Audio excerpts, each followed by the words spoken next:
Hello, everyone, and welcome back to Cemetery Mary. In the last episode, we met up with Twyla in the oddest place. We met her in a club, and Croven got wasted. Oh my goodness, he was a mess. Um, just listening to the fire, I don't know if you guys can really hear it, but just listening to the crackling of the fireplace, gosh, it's relaxing. I love it. Alright, anyways. I started reading the book that Croven had won in the Crane Machine. When I saw the title, How to Talk to Ghosts, I figured it was, figurative.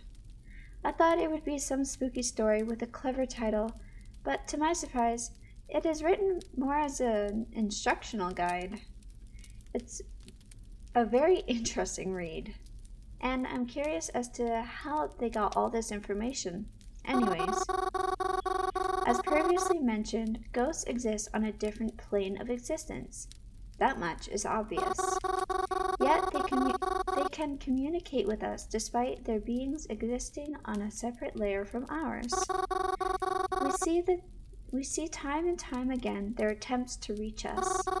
Perhaps it is because they are angry. Perhaps it's because they are lonely. Does each ghost exist on their own, or do spirits share a realm with one another, expanding and everlasting? Is there a heaven? Is there a hell? Or is there only purgatory stretching for miles beyond what we can comprehend? These are questions I cannot yet answer, for if I could, I wouldn't be here writing this right now, would I? But there is a question I have been able to answer.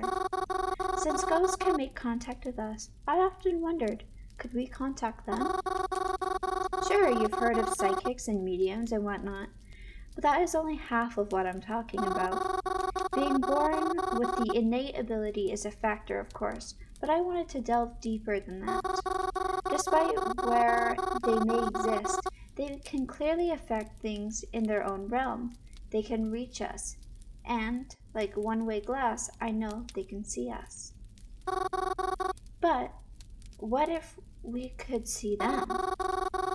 It is not enough to hear them. I want to see them, to travel to where they are. I believe that when you die, perhaps your soul can become unrestricted. But what if we could accomplish the opposite? What if a living being had the ability to unrestrict itself before death? Perhaps this sounds like crazy talk. Oh, I didn't get to finish that. Oh, my phone is ringing. Hello? Yo, where are you? Huh? What do you mean? I'm at home. What? Well, that's lame. I thought you'd be out by the cemetery by now. That's kind of your thing, right? Well, I mean, it's raining, no? Nah, just a little cloudy out. Besides, I was going to be headed there. So I thought I'd meet up with you or something. Maybe we could, get lunch or dinner or whatever later? I don't know. That sound good to you? Oh, well, I can leave now if you like. Yeah, come on. I should be there by the time you get here. So, don't keep me waiting long. Well, it looks like I won't be stuck at home all day after all.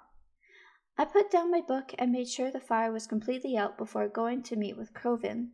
I felt so surprised, but it was nice to see that he wanted to spend more time with me. I hoped this would continue. And when my parents come back, maybe everything will start to feel a bit more normal again. I hopped off the bus, arriving in town again. It was very cloudy, but the air didn't feel moist at all. Maybe the rainy weather would finally take a break. I made my way over to the cemetery once again. I hope that I didn't keep Croven waiting too long, but I was a bit surprised when I arrived. Oh, hi. Hey, you made it. Mars? Oh, yes, I'm here. Croven's other friends were here too. Why were we waiting for her again? We already know how to get where we want. Hey, chill out. Mary loves this place. I figured if we were gonna be here anyway, we might as well invite her. Well, we're all here. Let's go. He's just trying to be nice. We all stepped through the cemetery gates. Theodore and Zapara kind of walked ahead, but I pulled Croven to the side and had him walk a bit behind with me. Huh? Something wrong? Oh, she looks nervous. I'm sorry, Corbin. But when you invited me to hang out, I thought it was just going to be like the two of us. Oh, I see. But this is still cool, right? I mean, you like them, don't you? Seriously? I don't... Aw, come on, Mars. They're not that bad. Do they even like me that much? Yeah, sure they do. Is this about the Scary Mary comments? Yeah. Yeah, I thought so. But hey, they're not like that. Promise. You just met them in the wrong environment, that's all. They'll be fine. Alright. Aw, he was genuinely worried for a minute. His facial expression changed. We started to walk closer to the other two again. I know the cemetery like the back of my own hand, but I wasn't sure exactly where we were going. Or rather, I didn't know where they were going. So, do you guys come here often? I spend a lot of time here and all, but I can't say I remember seeing you guys here before. Nah, not really. It's not quite our vibe, but it's good for a few things every now and again. Oh, are we here to visit someone then? As if. You never catch me here looking for some overwatered pansy, even when I'm dead. Oh, then why are we here? Ah, there it is. Did they stash something in the cemetery? I watched as Theodore approached one of the old trees near a usually forgotten corner of the cemetery. There's not a lot of graves here, at least not yet, and this tree doesn't provide much shade compared to the others. I watched as Theodore stuck his hand into a hole in the tree. I always figured that squirrels and birds lived in those, so I never went out of my way to bother them. But when I saw what Theodore pulled out, I was very upset, to say the least. What is that? What's in there? What's this? It's just the good stuff. Or, well, glad stuff, if you want to get technical. Just needed somewhere to hide it that wasn't home for a while. You know how cops and dumbass landlords can be, right? And so you hid it here? How dare you? What's the problem? Not like anyone ever comes here anyways. I do! You can't just hide this junk here. Especially junk like that.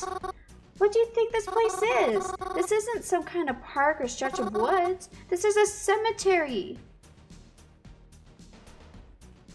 Doesn't belong here. You couldn't just find some other place to hide it? Is that it?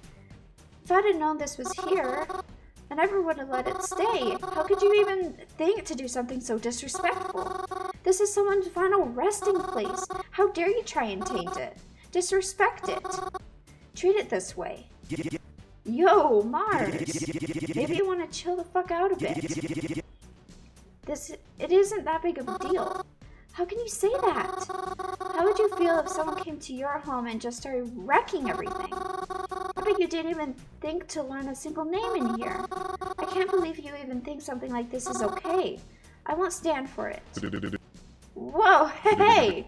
Pause off! No! You don't deserve to even have this, using this place as your hiding ground. We were gonna leave with it anyways. Not soon enough. It shouldn't have even been in here to begin with. You shouldn't even have this kind of stuff in the first place. It's good for nothing anyways. Let go. Let go already. Uh-oh. I don't know what happened. I think the bag ripped. I think I might have just pulled too hard, and I was suddenly thrusted backwards, and then the next thing I knew, everything was dark. And then, in that darkness, I heard giggling. Oh no. And my eyes began to adjust to the light, and I found myself somewhere quite strange. Oh, hi, little girl.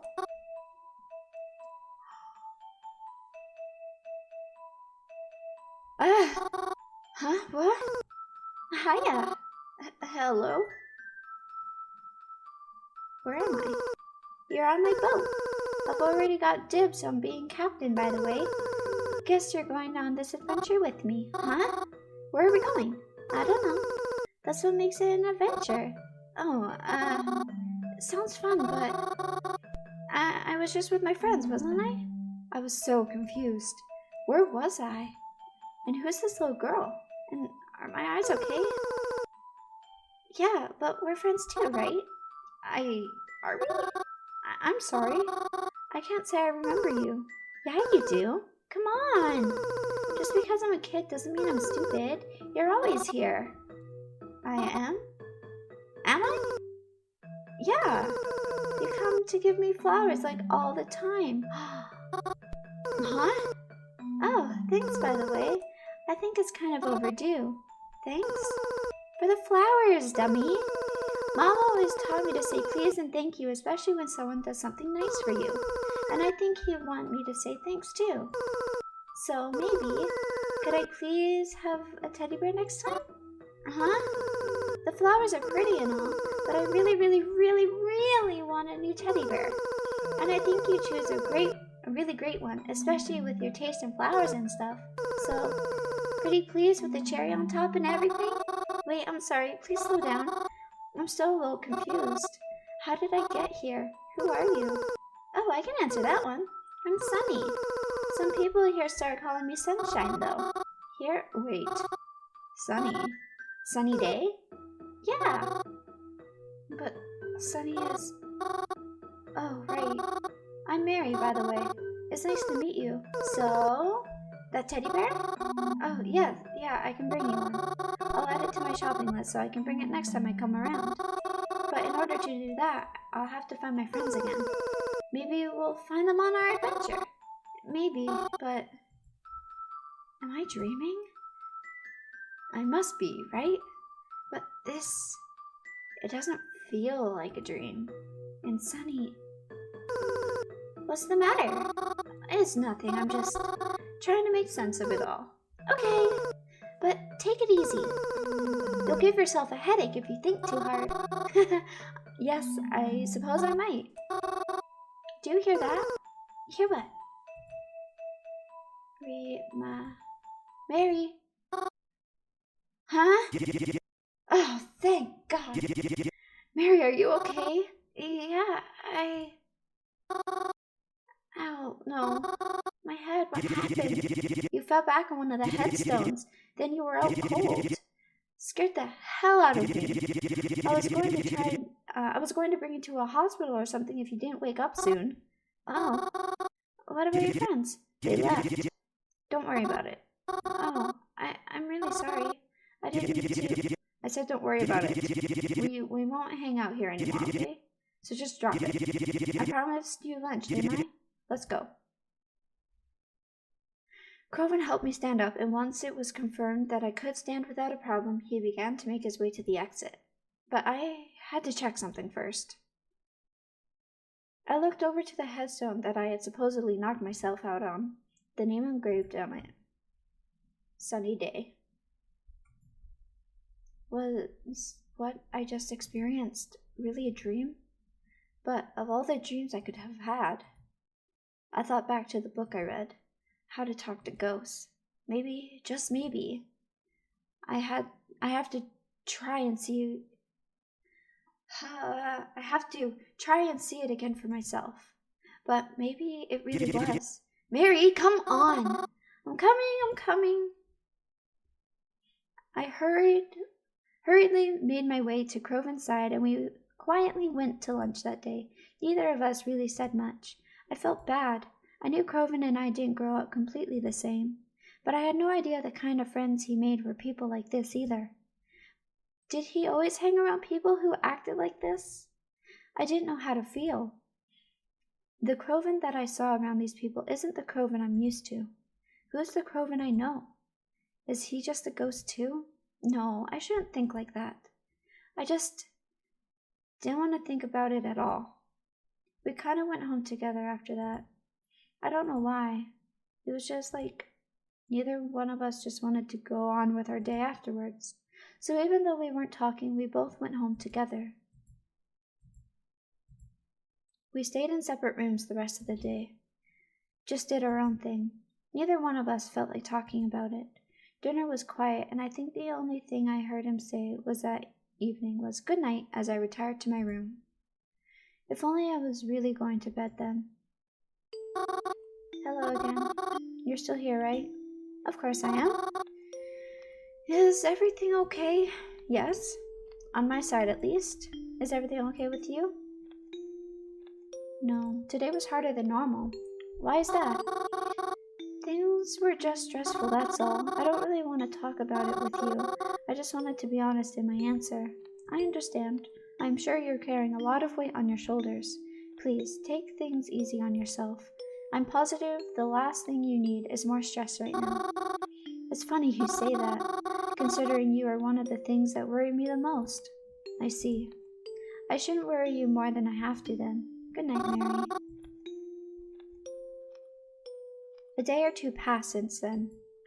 Not much had happened, but I have been unable to stop thinking about my encounter with Sunny. It was just so bizarre to me, out of anything I could have dreamt up, unless, of course, I had really spoken to a ghost that day. That couldn't have been possible, and yet I thought back to that book I read, but I don't understand. I hadn't done anything special. I didn't recite any chant or practice any written method. Why would I suddenly be able to speak to a ghost?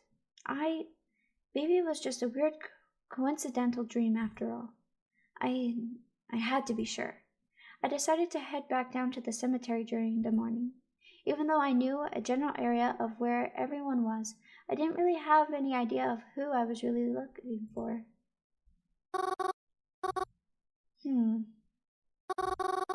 I think you might be interesting. Decided, I sat myself down by the grave and then shifted myself into a laying position over top of it. This felt weird, but I had to know. I shut my eyes and tried to think of nothing more than sleep, hoping that I could somehow fall asleep soon. And I'm not exactly sure when, but I did. For I woke up to the sound of a graceful violin. I'm going to leave this episode here. This is a lot. Oh my goodness gracious. So we are able to talk to ghosts. Makes sense for Cemetery Mary. It's basically her home anyway, but I'm gonna leave this episode here. This is a lot. Thank you guys so much for watching, and I'll see you guys in the next one. Bye.